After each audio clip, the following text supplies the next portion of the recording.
they actually own their lawns. And this was mind-boggling. And so I started pressing them a little bit more, and I said, well, if they own their lawns, how can we make them do anything? And then his eyes brightened up, and he says, you get them to sign something.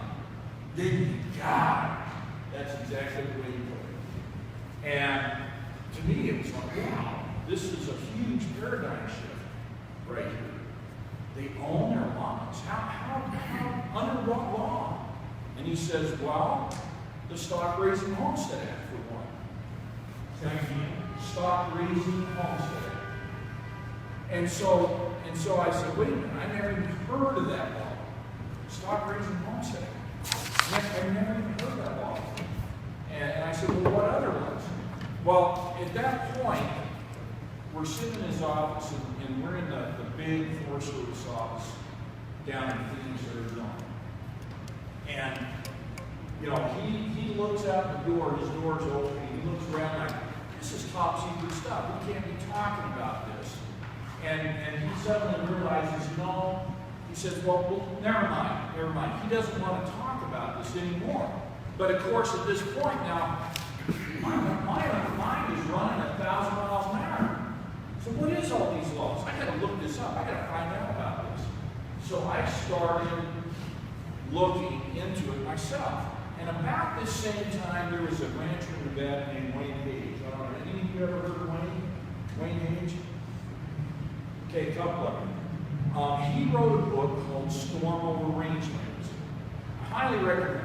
Excellent book. It's a primer to help people understand the fact that there are split estate property rights in the West. The West felt completely different.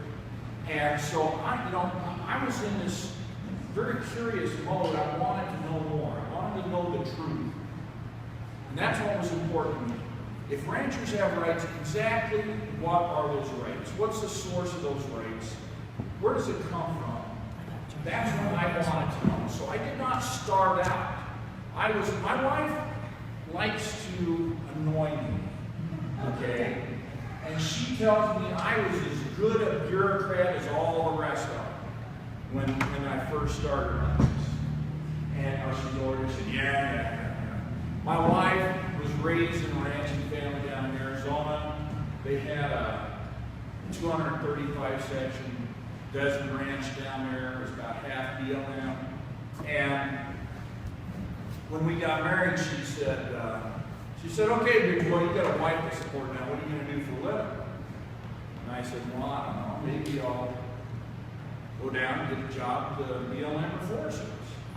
And she looked right at me and she says, don't ever tell me about my family. And she was dead. She was serious. Okay, so I've seen both sides of the equation.